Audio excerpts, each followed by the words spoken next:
Hi, I'm Laura Kinsey, lead dietitian at Manchester Adult Cystic Fibrosis Centre. I'm doing my pre-doc over 2 years, so currently just over halfway through.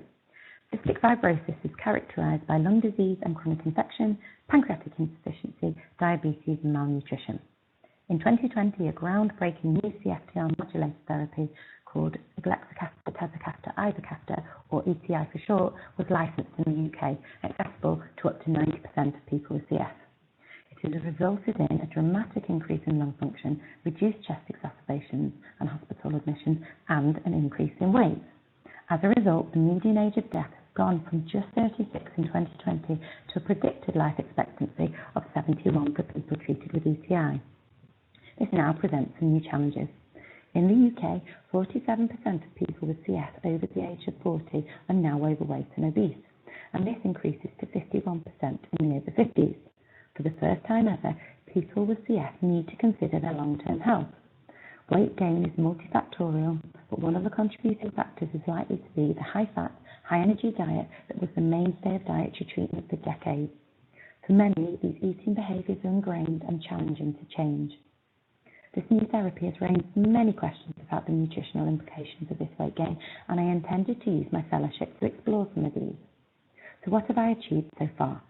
I have analysed data from our centre looking at the impact of ETI and nutritional status after 1 year, and this was presented as a poster and an oral presentation at the European Cystic Fibrosis Conference, and locally at the MST AHP Research Showcase, where I was able to discuss my research with Mark Corbin, our Chief Exec.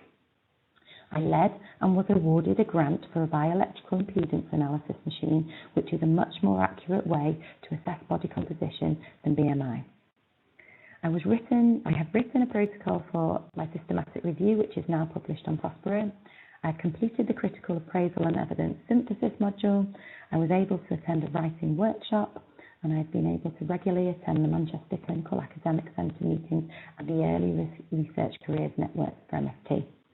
As I am only halfway through, I still have ongoing work. I am due to attend a CF workshop on ageing in CF, aiming to generate research and collaboration. I am on the research design module currently. I have my planned focus group set up for January 2024 to help inform my final research proposal, and I will continue to work on my systematic review and write this up for publication. I have planned clinical placements with other CF centres already using bioelectrical impedance and will gain experience of using it myself. I will use the rest of the time to develop a competitive PhD application. So what have I learned so far? My training has increased my knowledge and skills about searches, critical appraisals, and evidence synthesis and research design. I've learned a lot about timeframes. My original proposal was massively overambitious, and I now have a much better understanding of how long things take. I have gained a lot of experience of writing applications, writing grants, writing protocols, writing a systematic review, writing abstract posters and presentations. I'm more aware of what support is available within the trust and locally in designing research. I'm aware of the importance of involving the R&I team at the early stages of research, and I feel I am creating a supportive research network around me. My journey has been a bit of a roller coaster with highs and lows, and I feel this picture reflects my journey well so far.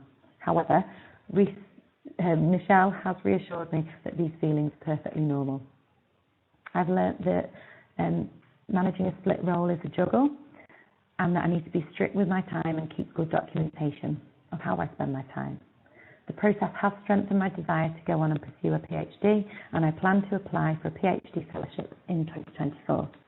My project will be a mixed method project split into 4 stages with the ultimate goal to design a healthy eating and lifestyle intervention for adults with CF on CFTR modulator therapy.